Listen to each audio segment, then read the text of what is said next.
Thanks for tuning in to CPA Life Rewind, where today we look back on John Randolph's conversation with Anshul Chawla. Anshul serves as Director of Corporate Development at his family-run firm, and his rich experience in the Big Four and private equity equals deep insights to help you make your firm a go-to for talent in the accounting world. Welcome to CPA Life Rewind. Hey folks, thank you for joining us here today for another episode of CPA Life Podcast. It's the podcast that shows you that yes, you can have a life and have a career in public accounting. We spend time on each of the episodes talking to firm owners, industry leaders within the profession who are passionate about building more modern-minded, future-focused firms that are really employee-centric firms that are profitable, but not at the expense of the lives of their people. And today, we're joined by someone who brings a little bit of a different perspective to the table. Anshul Chawla is the Director of Corporate Development for Chawla and Chawla CPAs in Gaithersburg, Maryland. And after spending the first part of his career not only working for the family CPA firm, but several years at two of the Big Four firms, if I'm not mistaken, correct? That is correct. So two of the Big Four firms. Anshul then spent the last 8 years as a leader with a mid-sized Northeast-based private equity firm. So not only are we going to talk about the firm, the growth they've gone through, some of the things that they're doing to move forward in the industry today, but we're going to get his take on PE moving into the space as well. So Anshul, welcome to the show. Thank you, John. It's a pleasure to be with you and build the relationship we have over the last 6 months. I started my career out at PwC and KPMG, really learning how the Big Four does things and the best practices. During that time, I had a lot of thoughts around my own family business, which I worked at a young age and got to understand the different positions that are within the organization and started imagining, where can we take this business? And with that, I always envisioned, learning how businesses are valued, how are they sold, what are best practices in scaling a business would be helpful long term. And so with that, as John mentioned, I decided to pivot my career and did a couple of years in investment banking and then several years with a lower middle market focused private equity firm to really learn those skills. How do you make these transitions from a family business to a professional large organization, which can be very challenging at times.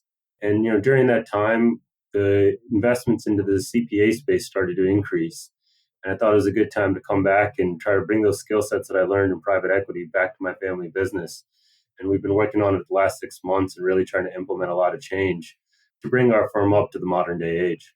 And as you've stepped in, working collaboratively with your family, who started the firm, 30 plus years ago now? That's correct. Your focus has really been on building that next chapter. So talk about what was the impetus that brought you back. I think you and I talked in the past about a conversation that you had with your dad about a year and a half ago about, in essence, what does chapter 2 look like kind of thing, right?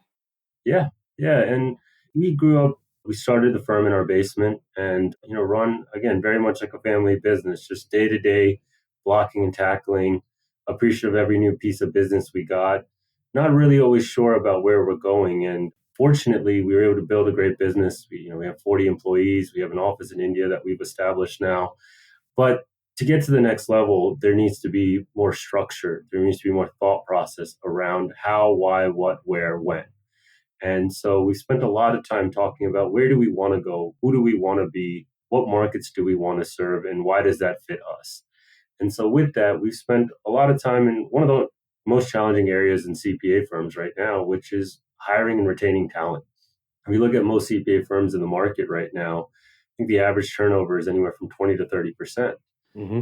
And when we started, given that we hadn't always thought through the evolution of an employee experience at our firm, we were missing the ball a little bit. And we were having a struggle with the same struggles many in the industry were having. So we really wanted to take this early days to really establish, what could we do better to enhance the employee experience? So our big theme for this year is enhancing employee experience. And that starts in a lot of ways. And I think one of the most important parts is communication. The old way of thinking of, the executive team is going to hold back information and live in fear about what an employee will do with what you share, I think is long gone. I think you have to sell the vision. You have to get buy-in from the team, especially once you get to this size of an organization. Yep. everyone has to row together. And the more people are informed, the more people are excited about where you're going, the more they're engaged, the more they can help you be successful in that journey. And so we've really spent a lot of time telling people, here, this is what we're going to do, and then doing it. I think, saying is one thing, executing and committing to what you say is equally as important. And so spending the first 6 months here, creating a plan, communicating with the team, but also ensuring that we're meeting the goals. I think that's really brought a lot of buy-in from the team. I think one of the other changes we made was finding the right cultural fits for our firm.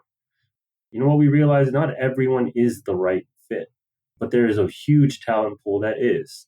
And so we want people that really love what they do, that enjoy being in the industry, that are passionate about it, that want to learn, that we can bring on and we can nurture that talent. One of the things that we've done great in our history is take people with no accounting experience and make them into accountants. Mm-hmm. And that says a lot about the training and support we give our employees. That being said, there's the next tier. Talent, I think, wins in this industry.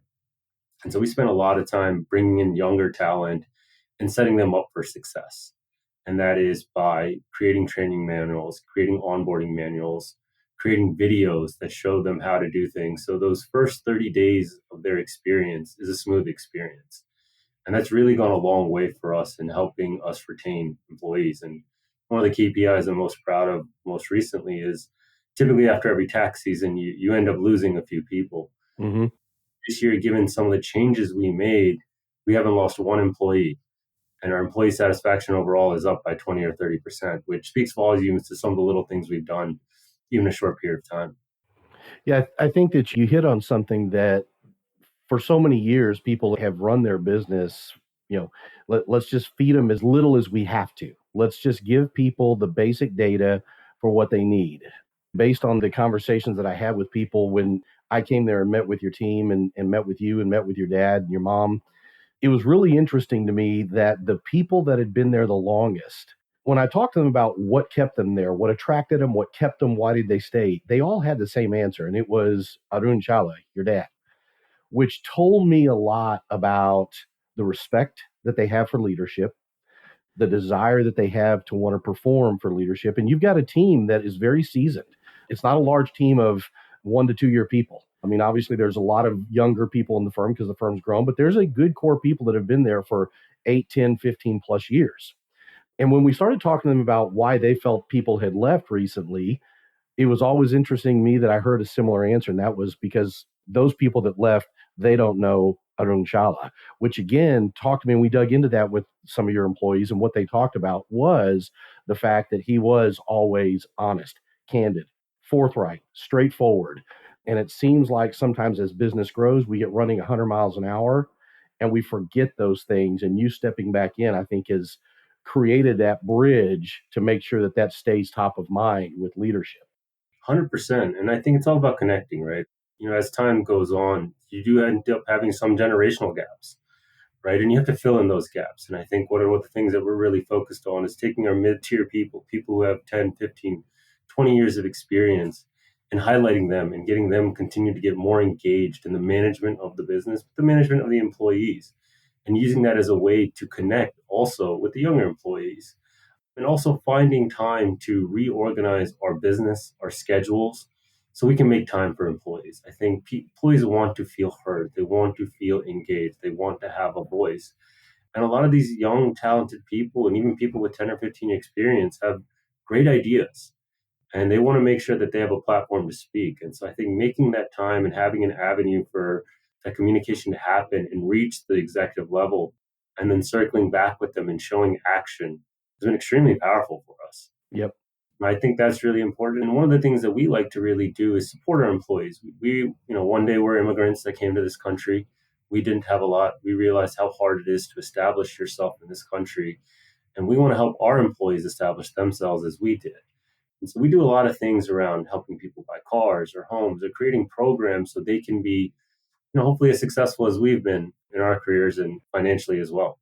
And so I think that's really paid dividends and has added a lot of longevity to our employee and tenure in our employee base.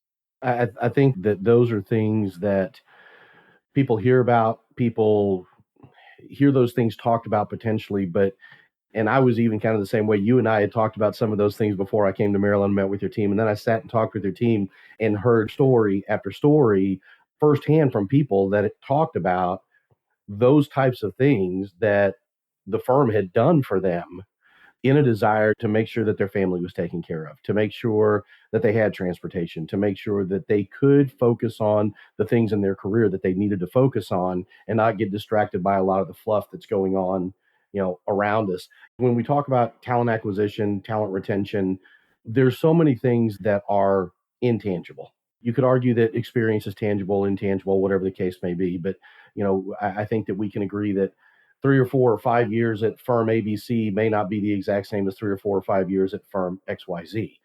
One of the things that we did through the discussions and that you brought to light when we started talking about some of the observations you made when you joined the firm full time back coming in, the people that have been there the longest that are successful, they live within a 10 to 15 mile radius of the firm because you guys are in office. The people that have not been successful, they've left voluntarily, or there were issues with attendance or issues with time or issues with productivity, whatever the case may be. Those people lived farther away. Their commute was longer. How do you address that? How do you deal with that? Again, from the standpoint of, hey, we got to find people in a small pool, but we know what we're looking for. We don't have to waste our time hiring somebody that lives, you know, on the other side of Bethesda and hope it works. You know that history says it's not going to work. Is that something that you guys have made a conscious decision to kind of focus on? Hey, let's find people closer to home, so to speak. Yes, no, it's definitely been a conscious decision. As you said, John, you and I have talked about this, and there's data to support it, right? And I think what COVID taught us a lot is commuting is not fun, right? And I think there is a lot of other data that you can find that statistically shows the longer the commute, the lower the quality of life. And so we have really focused on that this year is finding people that live in the area because we want people to have a high quality of life. So that's important. If you're happy at home, you're probably happier at work. If you're happier at work, you're more productive at work. Mm-hmm. And so, that is a factor that we take in, but there's other factors. We're trying to create a culture and a community within our organization where people really feel comfortable. And we really talk about that. We're fortunate enough that we have such a diverse client base that people's different backgrounds can be extremely helpful, whether that's even career wise, people have worked a lot of different jobs or ethnically that can speak a lot of different language. Those are great things and great value that come to our firm. And we try to highlight that because I think when you do that, people feel welcomed and wanted, and then they want to come to work. So we've definitely tried to encourage that, but we've also made some changes. We have recently deployed a work from home on Fridays in the off season. This is our first foray into a hybrid system. And our goal is, if this is successful, to potentially expand it there. But we also know that there's an advantage of being together. Mm-hmm. We want to give people the flexibility and the opportunity to work from home, if it's right. But the office is open, and we want a culture that when you're here, you want to be here. And so it was actually really encouraging and exciting to see people say, I like to come to work because Mm-hmm. I get to have the water cooler. I get to have the laughs. I get to have the jokes. I get to talk to this person. We go out to lunch together and catch up more. And that's the kind of culture we're trying to cultivate and continue going forward. Yeah, it's that I refer to that as the hanging around time. That hanging around time is truly priceless. I'm a huge advocate for remote or hybrid, but at the end of the day, you can't argue with the fact that when people are in the same confines together, there's some things that happen when you rub up against each other, not physically, but you push back, you have those conversations. I think that it's incumbent upon people also to understand in a hybrid situation or remote situation, are they the kind of person that is proactive enough to raise their hand and say, hey, I need help? Because so many times when that person needs help, if they're not the type of person that's going to raise their hand, pick the phone up, send a Teams meeting request, send an email, a text message that says, I need help, in a business where time is money, you're 15 to 20 hours into a return that you've got a 20-hour budget on. And it's because that person doesn't want to say, I need help because I don't want to feel like I'm bugging anybody. But the funny thing is, you put that same person in the office and they have no problem sticking their head in someone's cubicle.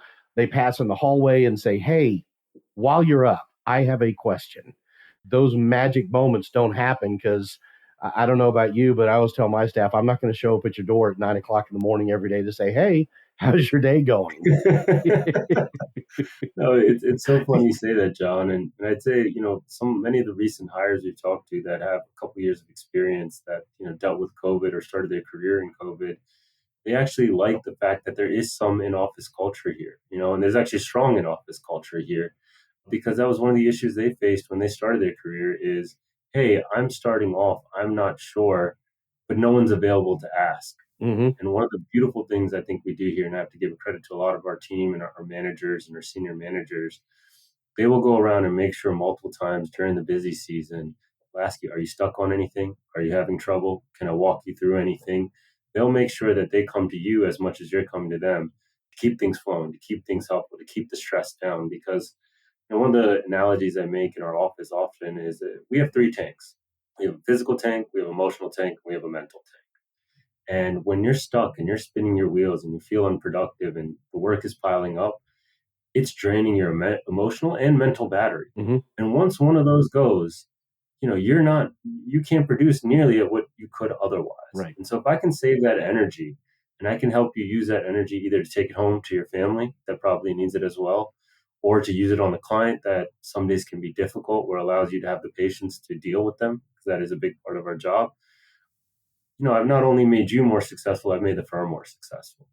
And so it's something that we really focus on and pride ourselves on is giving you that support and coming to you, even if you're shy and it's not necessarily 100% in your nature to ask for it. We'll do it ourselves and make that door open and welcoming so you don't feel that way.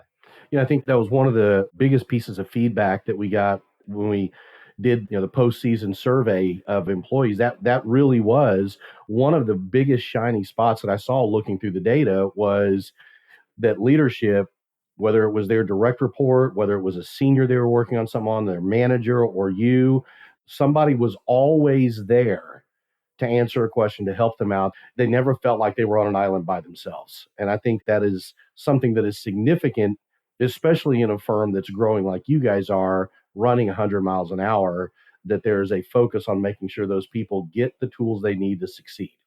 Yeah. And I think reactiveness, one of the things that I'm really trying to implement here, which is a little bit of my learnings from my private equity days, but also seeing VC firms or VC backed companies that have scaled quickly, right? Is let's implement, right? Let's see what's working. You don't know what 100% is going to work or not until you try it. If you bring up an idea and I say, okay, this does seem like a problem or this does seem like an issue, I don't know what the exact solution is, but let's try something. I think that it creates a lot of encouragement too that, we're going to try new things. We're not going to continue to do something the old way. We're not going to be afraid of change. I think just in the 6 months, we've seen that really play out well for us where we've learned some things that are working. We've tried some things that haven't worked. We've reiterated from there, but we're continuing to improve. And it's showing impact in our responses from our clients and their satisfaction, but also our employees. And it's helping the firm overall grow financially. Well, I think it shows the people that there is the willingness and the desire to think outside of the box. And think outside of the box doesn't necessarily need to mean something completely, out in left field. Thinking outside of the box, if you've been a very traditional firm like for 3 decades, like you guys have, thinking outside of the box may be something that someone else has been doing for 10 to 15 years. It just hasn't been done at your firm. And I always tell my team, we can always go back to the way we were doing it before. If this doesn't work, we can always go back to what's comfortable. Doesn't mean we have to like it, but if this doesn't work, we can go back until we find something we think is better. Yeah. And that's the thing that, I realized there's two-way decisions, there's one-way decisions. And two-way decisions are, hey, I tried this piece of technology out. Hey, it didn't work.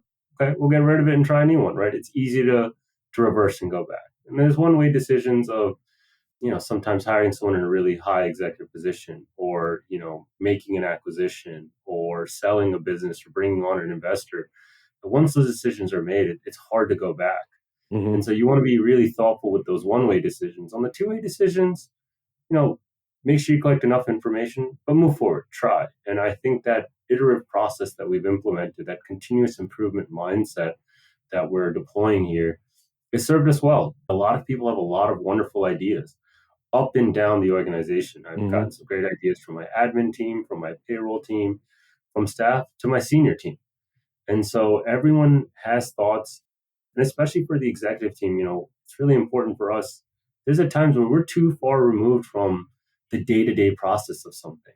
I don't really know. Right. So I rely on my team to tell me, hey, this is working or not. And if I tried something and it's still not working, let me know and let's work on a solution. There's definitely got to be a better way. I think my big philosophy is you can't tell me what we're doing is the best thing ever, and there's no way to improve. There's definitely a way, and let's try it, and we'll put the time and effort and the resources in to figure that out. And I think once you find the solution, you kind of go on to the next problem. And when you block and tackle like that, over time, those building blocks build on each other, and you really move forward in a much positive manner. Yeah, I think we get so caught up in focusing on what doesn't work. We don't spend enough time looking for solutions. And I think when you're forced to look for solutions, forced to look for different ways to get things done, it's amazing how creative the mind can really be. I want to touch on something we've talked a little bit about, and I think that in talk about some of the specific success that you guys have had and what's come out of that. When I was there in January, we talked about the concept of doing something remote. And I think that where you guys ended up was, hey, we can't do it now. We don't have the tools. We don't have the KPIs. We don't have the communication systems in place. We don't have the assets in place in regards to hardware. But we're going to communicate with the team and we're going to let them know that this is a goal post busy season. You had that discussion. What was the reaction with the team? And then what was the reaction when you guys got post busy season and said, okay, here's what we're going to do, and here's the goal while we're doing it? And talk a little bit about kind of the production that you saw last year from April 16th to September, October deadlines, and what you've seen thus far this year with the slight changes you guys have made. No, I think it's a great question, John. And I think it goes back to some of the comments and discussions we had earlier, right? Which is communicating, telling people where you're going. Now, obviously, it's a big change from, what we've done historically. So you also get some resistance or people that are unclear if it's really going to happen. I think as an executive team, we're really focused on, we're going to say what we do and we're going to do what we say. And so we started building the foundation to be able to do some remote work during the busy season, making sure we had thought process on processes, KPIs, getting some technology in place. We needed to invest in some laptops to allow people to do that we did so. And then explaining to people why this is going to not only improve their experience, but what we're going to do to make this productive, right? And so the way we're doing it is there's productivity goals for the week, Monday through Thursday. And if we hit those goals, then Friday is a work from home. And what we've seen from that is that people are incentivized. They like the ability to have that work from home. And we've gotten about 30 to 40% better production this point compared to last year after the busy season. And I think the other thing that we try to emphasize to our team is, guys, I understand busy season is tough, but if we don't push now, the push will be there. It'll just be in the second tax season. And we said we really want to avoid that second tax season as much as possible. And so let's work judiciously. Let's work within the hours we're given, not any extra hours, but let's use that time effectively to avoid that, because it only comes back and bites you later if you don't. And I think the team's been really receptive to that overall and understanding. And we really put some numbers on paper. We showed kind of what happened in our productivity, 2 years prior during the off season. And we dropped, if we had done, call it 40% of our work, in the first tax season, only 10 to 15% got done in the off season, which is, as long, if not longer, as the busy season. Mm-hmm. And so we're trying to balance out the peaks and valleys. It's obviously a difficult task. And, we're really working with our clients as well to give us the information on time. I'd say between employee retention and getting information is probably the two most difficult parts of our job. Yeah. So we're working diligently on that to make that better so we can get the productivity we need in the off season so we can avoid that second tax season. And I think doing that load balancing long term is just going to help our employee retention, the employee experience, and help our firm grow overall. Talk about getting information from clients. I'll raise my hand and admit that up until about 3 or 4 years ago, I was that client. And before our CPA firm went to a subscription-based model, one of the last conversations I had with the owner of the firm, who I had known for a while, we were talking about productivity of people, when you hit those crazy hours versus when people are fresh. And about 3 or 4 weeks later, I still hadn't gotten information to them for my taxes. And he called me, and his nice comment was, look, you have a choice. The person that's going to do your return can do it on Tuesday morning at about 10 o'clock, or they can do it Saturday night at about 11:45. One of those ways is probably going to cost you a whole lot more money in taxes because they're not going to be as mentally sharp. Your choice. And ever since he said that, it was a clear indicator of, when people are fresh, they're going to do their better work. And I think if clients understood that, and maybe they do, they just don't wrap their heads around it. But there's a lot to be said for having your people doing things 35, 40, 45 hours into the week versus 65, 70, 75 hours into the week.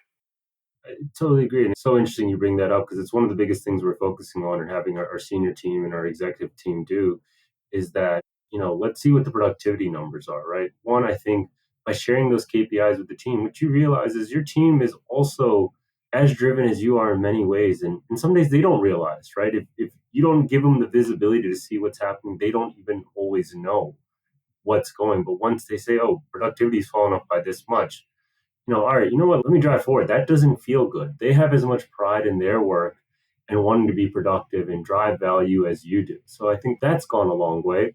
But it's our job at the executive level and the senior level to remove hurdles and roadblocks. So one of the things we've done is create some scripts for our team to really engage with the clients and explain to them, why it's important to get the information out. And it really relates to a lot of what you just said here. I can deliver you a better product with better service now in this season. If you send it to me on September 30th, I'm already stretched thin and I'm already working 70, 75 hours. I am bound to potentially miss something. Yep. And I can't do right by you at that moment as much as I can today. So help me help you. And it's been effective. Clients have responded to that. And I think giving our team the talking points, the tools, the encouragement, the confidence to speak to clients and respectfully explain why this is important and not shy away from the conversation has really worked out for us. And we want to do that. We believe that, in our organization, the staff level to the executive level produces, engages with clients. And in that way, it's very flat. We don't have that mentality that, well, you're a staff person, that you don't get to talk to clients. So everyone gets to talk to clients and we want to. It's probably, 30 to 40% of our job, right? Almost at any level. And we want people to get that experience early on so they can grow and continue to prosper in their career. I want to spend the last couple of minutes talking about the move of private equity into the accounting space. Everybody has their own opinions on it. Is it good? Is it bad? Is it right? Is it wrong? Is there value? Is there not value? I don't think that there's a silver bullet answer, but I'd like to get your perspective from two places. One, from a guy that spent 7, 8, 9 years of your life in that space, as well as now part of a firm that is growing. And that's something that's on the table. Is it on the table from the standpoint of definitively it's what we're doing, or is it on the table that it's an option from a growth? It doesn't matter. It's on the table. So I'd like to get your thoughts on good, bad, indifferent with respect to PE coming into the space. Yeah, I mean, one thing I think if you look back in history is that the PE world is a large world. I think there's some $2 trillion of capital in the space. And just like any industry, you'll find a lot of different flavors of people, viewpoints, personalities. And, one of the things that I learned in my experience in private equity, when I looked at the most successful investments we made, what's really important is the relationship between the management team and your investors. The stronger the relationship, the better alignment there is, the better a cultural fit there is, the better the returns were. Yep. It's almost 1-to-1 for every investment that we made. And so when I think about it that way, I think private equity can be a great thing for the industry. I think the industry has been a little sleepy, has been slow to evolve. I think accountants in general are conservative. They don't necessarily like change. I think what happened is the world woke up and said, wow, it's changing. And COVID helped that, or accelerated that, I should say. Yep. And we need these remote policies. We need to find efficiencies. Something like 20% of all accounting professionals have left the industry in the last 5 years, or some stat like that. And so the old way is not working. Mm-hmm. And for us to continue to survive and thrive, we're going to have to find new ways to do it. A lot of it does take some type of investment. And I think for individuals or practice owners, it can be a tough decision, whether it's an ERP implementation, whether it's an acquisition, whether it's opening an offshore office, or even moving work to a third party offshore. How do you do it? What do I need to worry about? What are the concerns?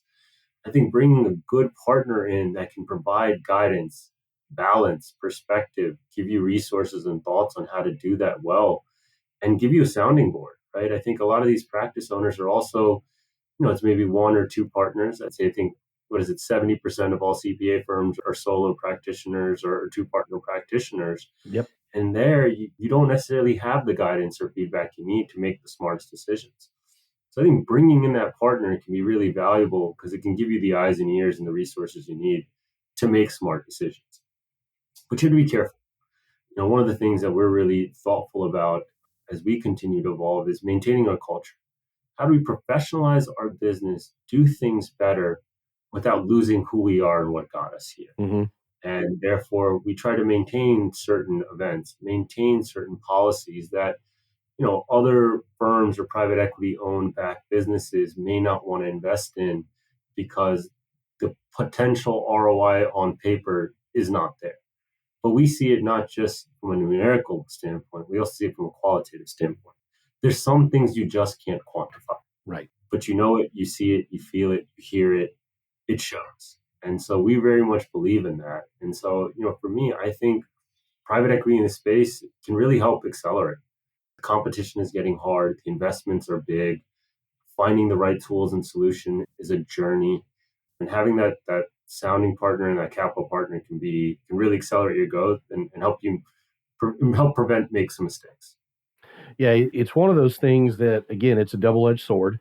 You got to really understand what it is that you're getting into, who is it that you're bringing on board, and obviously, like you said, with the number of dollars out there and the number of firms, it's creating a brand new relationship. And there's a lot of things that you need to look at, not just the dollar aspect of it.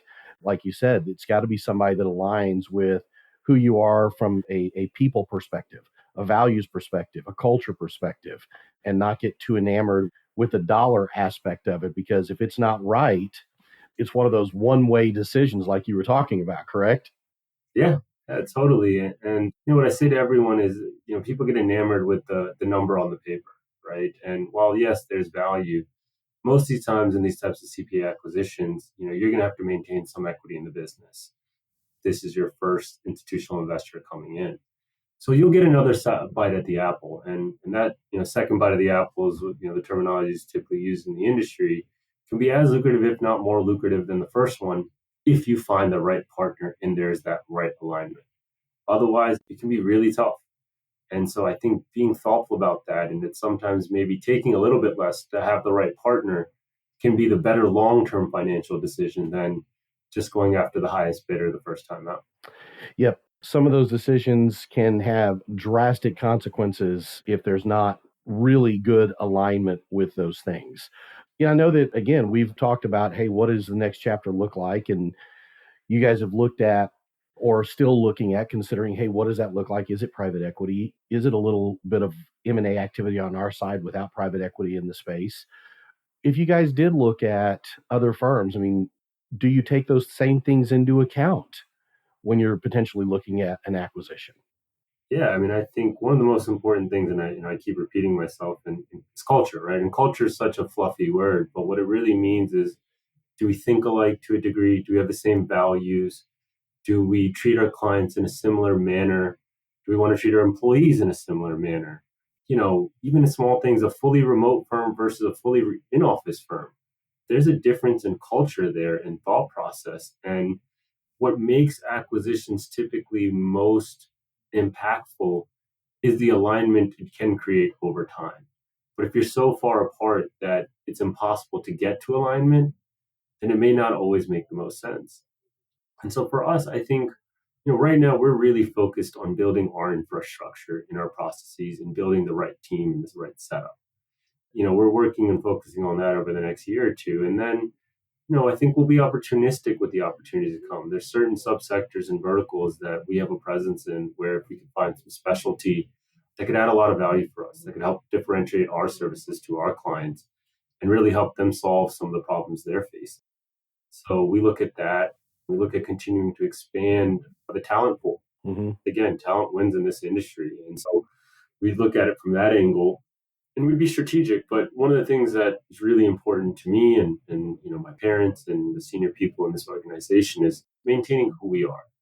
And I think we want to continue to support our employees, the diversity we have in our employee base, our clients, nurture those things. And we don't want to lose that as we continue to go on that journey. So for us, that will always be the first question we ask ourselves. Is this going to be accretive or dilutive from a cultural standpoint? And does this align with our values or not? Because those values are what got us here. And we know for us to get to the next level, we'll have to continue to keep those values intact. So true. And it's a hard thing sometimes to hold on to when people are looking at just the numbers aspect of a transaction. The necessity to pull that emotion off the table and look at those things is hypercritical. I mean, you've obviously put a lot of work in over the last few months, laying the foundation for a really bright future for Chawla and Chawla. So congrats on the groundwork that you guys have done, the ground that you've covered, and what I know will absolutely be a continuation of the success that you guys have already seen over the last 3 decades. So if someone is interested in learning more about the firm, about the road that you've traveled, some of the bumps and bruises and twists and turns and some of the potholes you've hit, and maybe someone's going through down the same path as a firm owner, what is the best way for somebody to get a hold of you, or even somebody that's in the area that's thinking, hey, I may be looking for a new opportunity? What's the best way for somebody to reach out to you to get a hold of you to talk about those things? So we have our website. You can always obviously reach out there. There's a job posting there. You can also reach out to me at my email. It's anshul@cnccpa.com. I love talking to people in the industry. I'm a big advocate of being part of these roundtables and these community organizations, just hearing about what's going on. And I love to be a mentor and help however I can. I've seen some different angles and I'm still learning tremendous amount about the industry. So would love to kind of share thoughts with people who are also active in the space or even looking from the outside in about what's working and what's not and share ideas. I don't think you can ever stop learning in this industry, and especially in an industry where things are ever evolving and changing. We've talked about it from the PE side, but we also forget kind of the rules and regulation are also constantly changing and creating complexity to our business, Yeah. which also creates new challenges and hurdles. And I think we'd love to say Congress has thought about every little thing once they pass a bill, but I think we know otherwise. But it creates opportunities, right, for us Yeah. to differentiate ourselves in an industry that can be tough to do so. And so would welcome all and every discussion, whether it's another practitioner in the space, a CPA firm, an employee, someone in college is looking to see if they want to be in this industry. I'd be happy to talk, and it's something I really enjoy doing. You bring a pretty interesting perspective to the table. So I wouldn't doubt if there are either firm owners that are looking at a PE play or vice versa, PE firms that are considering stepping into this space. You bring an interesting perspective to the table, not only just in the role of that you've been serving in the last 6 to 8 months, as the operations leader for the firm and trying to build a turnaround system, but just the big picture perspective of where things are today and where it's going in the life that you lived for 8 years in the PE space. I think you can probably help some people that are trying to scratch their heads and figure out what path to take. So we'll make sure and have your email address in the show notes, as well as a link to the firm's website. Anshul, thanks a lot for joining us today on CPA Life Podcast. It was a pleasure, John. Thank you so much for your time, and look forward to continuing to work with you. Absolutely. And if you've enjoyed what you've heard today, give us a like, leave a comment below.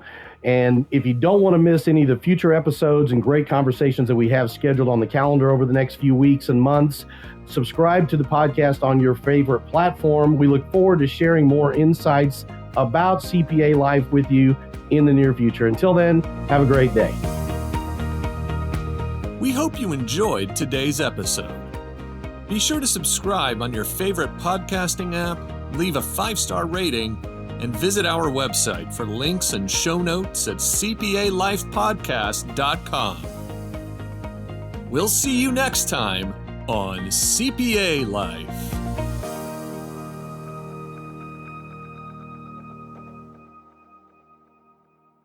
professionalproductions.net.